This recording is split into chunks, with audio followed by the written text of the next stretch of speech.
C'est donc une campagne éclair de 2 petites semaines qui s'ouvre aujourd'hui. Alors que nous disent les sondages? Réponse avec vous, Brice Teinturier, bonjour. Bonjour. Merci d'être avec nous sur Boursorama, politologue, directeur général délégué d'Ipsos en France. Les sondages ont bien prévu le résultat des élections européennes. Est-ce que leur fiabilité peut de nouveau être au rendez-vous d'une élection qui s'annonce à la fois historique et incertaine? Écoutez, les rapports de force en voix, oui. Et je pense que là-dessus, ils peuvent être fiables comme ils l'ont été pour les européennes. Ce qui est beaucoup plus difficile en revanche, c'est les simulations en siège. Et c'est bien la question qui très vite devient centrale. Moi, ma doctrine, c'est que tant que nous n'avons pas les configurations de second tour, donc tant que nous sommes avant le premier tour, il ne faut pas faire de simulation en siège. Il y a beaucoup trop d'inconnus. Parce que, ouais. Mais parce que vous ne savez pas dans quelle circonscription vous aurez des triangulaires, des duels, avec qui, que vous n'avez pas les configurations de second tour. Donc vous faites voter des gens avant le premier tour sur des hypothétiques second tours où vous n'avez pas la configuration. Donc il faudra tour qui dépendra de la participation. Alors aussi, ce qui est un autre sujet. Mais dans un premier temps, ce qu'il faut bien intégrer, c'est que pour avoir des simulations en siège plus robustes, il faut attendre de savoir dans les circonscriptions qui est présent au second tour pour pouvoir soumettre des enquêtes avec l'offre réelle des seconds tours. Là, vous mesurez les rapports de force politique et ensuite, vous pouvez vous essayer à faire une simulation en siège.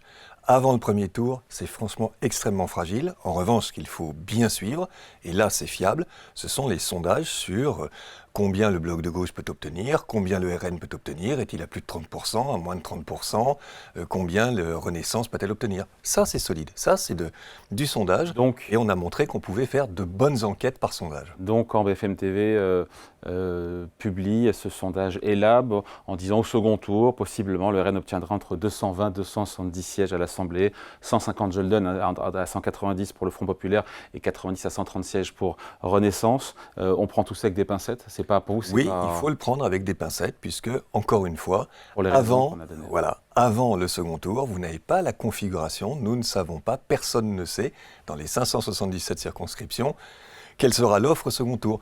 Donc vous faites voter encore une fois des électeurs, des Français, par sondage, sur des configurations de second tour qui ne seront peut-être pas celles auxquelles ils seront exposés dans leur circonscription. Et ensuite, vous faites une simulation en siège sur cette base-là, qui peut du coup être extrêmement fragile. Sur la question de la participation, dans quelle mesure elle peut faire bouger les lignes? Qu'est-ce qui peut faire bouger les lignes d'ici à 2 semaines?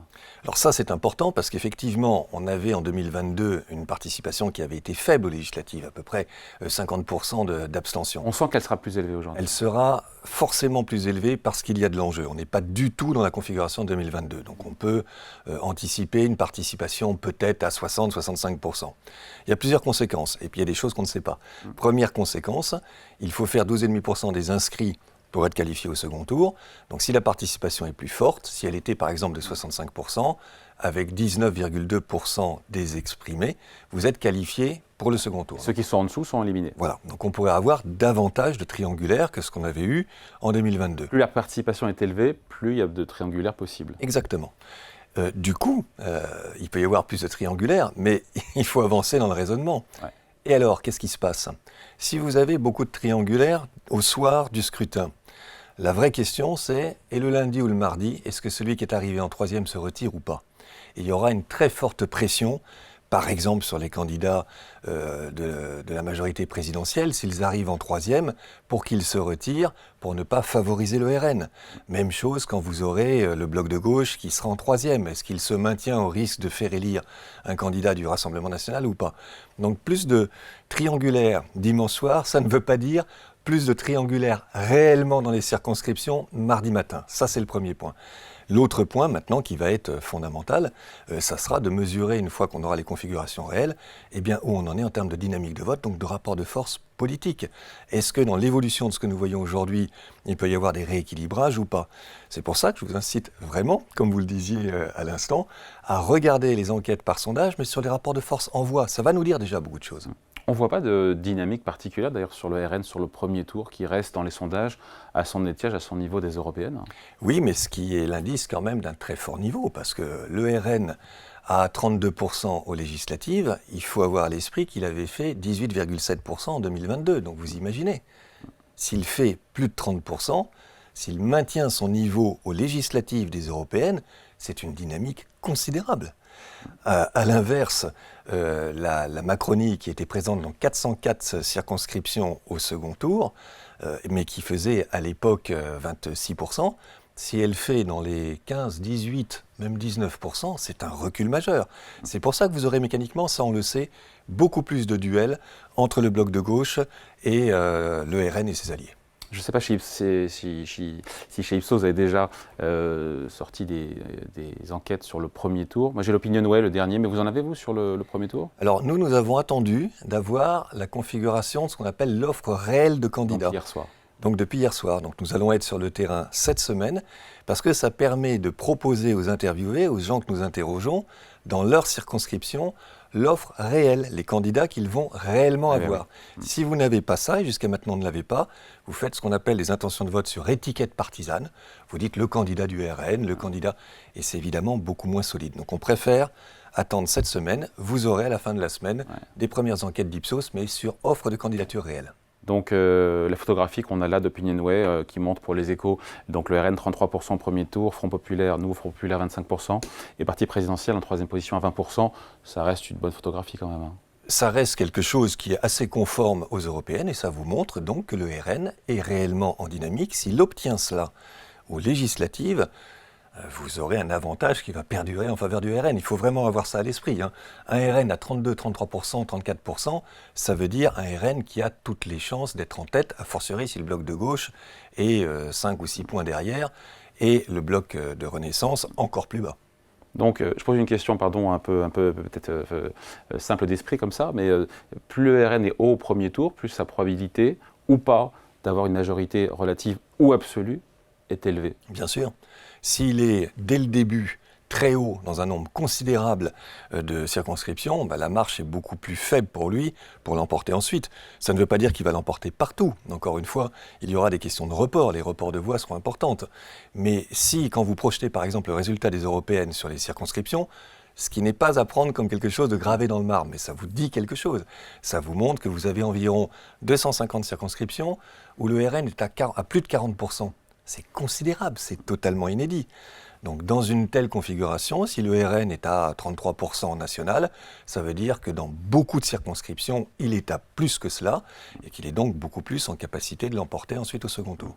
La probabilité, si on peut parler comme ça, aujourd'hui, au moment où on se parle au vu des infos dont on dispose, c'est que le RN est une majorité relative en arrivant en pole position.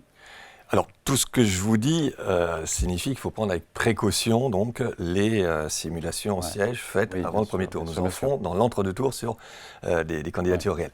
Mais pour répondre à votre question, oui, la probabilité, c'est quand même aujourd'hui que le Rassemblement national est une majorité relative ou absolue. On ne peut pas l'écarter non plus. Hein. Ça se joue entre ces deux niveaux. Et les rapports de force que vous venez d'indiquer, si nous les confirmons, nous Ipsos, à la fin de la semaine, eh bien, iront dans ce sens. Un RN qui est à un niveau supérieur au bloc de gauche, et donc une probabilité que ce soit plutôt lui qui ait la majorité, qu'elle soit relative ou absolue. Mais encore une fois, il faudra, je sais bien que c'est difficile, mais il faudra avoir la patience et surtout la rationalité d'attendre les résultats du premier tour et les configurations de second tour. Pour avoir quelque chose de fiable. Voilà. Sur les classes d'âge qui sont séduites par le vote Rassemblement national, alors, je lisais qu'apparemment la plupart le sont. Il restait la question des retraités, des seniors. C'est un des dernière points... digue. Ça a changé ou c'est toujours... Oui, vous avez raison. C'est un des points notables de l'évolution du Rassemblement national. Maintenant, il s'étend à quasiment toutes les classes d'âge. Et les plus âgés qui résistaient à un vote en faveur du Rassemblement national, eh bien aujourd'hui le font de moins en moins. Il faut attendre les 70 ans et plus et encore pour qu'il y ait un RN qui ne soit pas majoritaire. Donc il s'est étendu en termes de classe d'âge. Sur le nouveau Front populaire, 25% au final, c'est le score qu'a fait la NUPES, si c'est bien ça qu'on a effectivement, en tout cas dans les intentions de vote sur le premier tour, c'est le score de 2022. Oui, donc si c'est le score de 2022, si vous avez 25-26% pour ce bloc de gauche aujourd'hui, eh bien, c'est insuffisant par rapport à un RN qui serait dans les 33%. Ça serait le même score qu'en 2022, ça serait un score inférieur à ce que la gauche a totalisé, toutes confondues, au moment des européennes, où elle est plutôt à 32%. Donc c'est insuffisant à ce moment-là pour l'emporter. sauf à imaginer au second tour une surmobilisation avec des électeurs nouveaux qui n'auraient pas voté, qui changeraient. Bref, beaucoup d'hypothèses qui semblent à date peu probables. Après, la configuration est assez historique de cette élection aussi. Donc tout est... On est dans un schéma qui est inédit, je crois qu'il faut le dire. On n'a jamais eu la conjonction d'un Rassemblement national qui peut demain l'emporter. Donc on peut avoir Jordan Bardella à Matignon. Dans les scénarios, non seulement c'est un scénario probable, mais c'est peut-être le scénario même le plus probable. Et ça, du coup, les électeurs sont en train de l'intégrer. Donc qu'est-ce que ça va changer sur leur comportement? On n'a jamais eu ça. Le 21 avril, bien sûr qu'il y avait eu une surprise avec 2002, mais vous avez raison, de Jean-Marie Le Pen. Mais on savait que Jacques Chirac allait écraser Jean-Marie Le Pen. Là, c'est autre chose. Les Français n'ont jamais été exposés à ce cas de figure. Donc il y a de l'incertitude sur qu'est-ce que ça peut générer en termes de mobilisation, en termes de report de voix. Notamment sur une campagne aussi courte. Alors, ce qui change, historiquement, on n'a jamais vu ça. Ce qui change tout, c'est une dissolution avec une campagne en 3 semaines. Lorsque Jacques Chirac avait appuyé sur le bouton de la dissolution qui s'était retourné contre lui en 97, on avait un peu plus quand même de temps pour la campagne. De mémoire, c'était pas loin des 40 jours imposés, c'était plutôt 35 jours. Bon.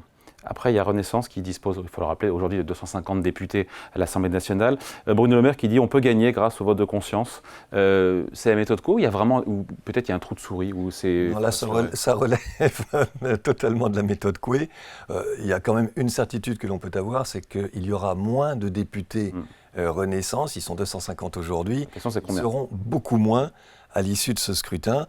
Encore une fois, ils étaient à 26% en 2022, aux législatives de 2022. Là, on parle de 18%. Je ne sais pas si ça parle bien à ceux qui nous écoutent, mais 6 à 7 points de moins, ça a des effets colossaux en termes ensuite de circonscriptions gagnées. Je disais que tous les programmes économiques pâtissent d'une grande défiance. Aucun n'est jugé crédible par une majorité de Français. Il y a une forme de lucidité, mais alors, il y a de papier en tout cas. Je ne sais pas si c'est une forme de lucidité. Ce qui est certain en tous les cas, c'est que vous avez une telle fragmentation qu'aucun projet et aucune personnalité ne peut susciter une adhésion majoritaire. Ça, c'est terminé depuis longtemps. Donc vous avez des corridors. Les électeurs de gauche, notamment de la France Insoumise, vont vous dire que ce projet du nouveau Front populaire, qui n'a pas grand-chose de populaire d'ailleurs, est crédible. Les électeurs du RN vont vous dire que celui du RN est crédible. Les électeurs de la majorité actuelle vont vous dire que c'est leur projet. Donc c'est une addition en réalité de corridors, mais il n'y a plus de possibilité aujourd'hui d'avoir quelque chose qui dépasse les 50% pour qu'on se dise ça c'est un programme qui est adopté par une majorité de Français comme crédible, souhaitable, etc. Après, c'est de la fiction, mais là je m'adresse au politologue évidemment, Brice Teinturier. S'il y a une majorité relative, imaginons pour le RN, c'est quoi la suite ? Alors il y a différents cas de figure. S'il y a une majorité relative, vous pouvez imaginer que... Mais finalement, qu'elle soit RN ou qu'elle soit Front de gauche aussi. Enfin, oui, mais si on prend d'abord le cas de figure que vous indiquez. Donc Emmanuel Macron, normalement, appelle comme Premier ministre, et il demande de former un gouvernement, celui qui est issu du groupe majoritaire, donc en l'occurrence, dans votre hypothèse, le RN. Il appelle Jordan Bardella pour être très clair. Après Jordan Bardella, il revient à l'Assemblée. Et là, il peut y avoir, ou pas, mais il peut y avoir un vote de défiance. Malgré tout, c'est une majorité relative, donc ça veut dire qu'il est minoritaire. Donc il peut y avoir une coalition de députés qui ne sont absolument pas du même bord, une motion de censure, qui refuseraient exactement ce gouvernement. Donc le gouvernement tombe juste après avoir été nommé, et on repart dans une autre proposition pour avoir un Premier ministre acceptable éventuellement par une majorité, en tous les cas pour qu'il ne tombe pas. Et si ce schéma-là... Qui viendrait de quel bord politique ?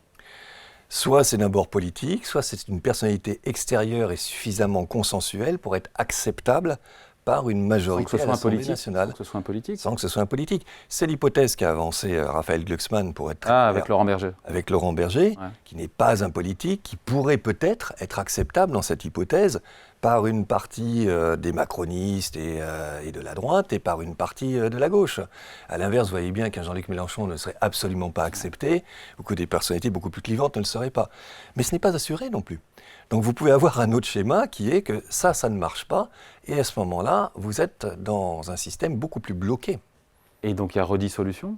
Non, ce n'est pas possible. Le président ne peut pas dissoudre avant 1 an. Avant 1 an. Donc on rentre à ce moment-là dans une zone effectivement d'incertitude où vous pouvez imaginer une démission du président de la République et on rejoue l'ensemble. On n'en est pas encore là. Simplement, ça signifie que même si le RN était en majorité relative et si Jordan Bardella a été nommé Premier ministre, ça ne veut pas dire que automatiquement les choses vont suivre. Le schéma est encore plus compliqué que cela. Il faut encore qu'à l'Assemblée, on accepte qu'il y ait une majorité qui ne fasse pas tomber ce gouvernement immédiatement nommé. Dernière question en 30 secondes. Votre seule certitude aujourd'hui et celle que vous n'avez pas? Ma seule certitude, c'est la dynamique de participation va être forte. Ça, je pense vraiment qu'il faut maintenant raisonner sur des taux de participation plutôt de l'ordre de 65% que des 50% qu'on a eu les dernières fois. Voire peut-être plus. Après, je considère que tant que les rapports de force mesurés en voix sont ce qu'ils sont, l'avantage est au Rassemblement national. Mais toute la question, ça va être, et c'est une campagne, de savoir si c'est confirmé ou si ça se rééquilibre un peu ou beaucoup. Prochain sondage, je dis, il arrive quand?